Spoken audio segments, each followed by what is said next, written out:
လာညာချမ်းလေးဖြစ်ပါစေခင်ဗျာဒါကျွန်တော်ဒုတိယမိအနန္တနာ၅ပါးကိုစီမင်းထက်ကနေကျွန်တော်ကာရဝပြုပါတယ်ကြွရောက်လာတဲ့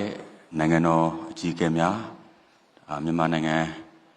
ရုပ်ရှင်လောကသားများအားလုံးလည်းကျွန်တော်စီမင်းထက်ကနေကာရဝပြုပါတယ်ခင်ဗျာကျွန်တော်အခုရတဲ့စုကဒါကျွန်တော်တို့တနိုင်ငံလုံးမှာရှိတဲ့စီမင်းဝန်ထမ်းတွေကိုကိုးစားပြုပါတယ်ခင်ဗျာကျွန်တော်တို့လည်းအမြဲတမ်းအမှတ်တရဖြစ်နေမဲ့စုပါပြီးတော့ဒါထုတ်လုပ်ရေးပေါ့နော်ဒီကားကိုထုတ်လုပ်ပေးတယ်ဒါ Unity ရွှေ Production ကိုလည်းကျေးဇူးအများကြီးတင်ပါတယ်နောက်ဒီကားကိုဖန်တီးတဲ့ဒါရိုက်တာကျွန်တော်ရဲ့ဆရာကိုနေပိုင်အာစရီကိုလည်း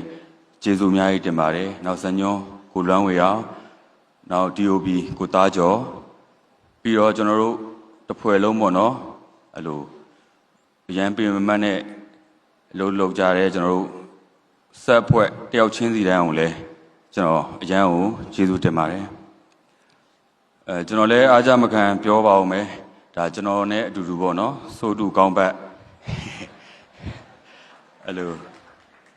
ကျွန်တော်ကိုပါရမီဖြည့်ပေးတဲ့ကျွန်တော်ရဲ့ဇနီးကိုလည်းကျေးဇူးအများကြီးတင်ပါတယ်လို့ပြောချင်ပါတယ်ကျေးဇူးတင်ပါတယ်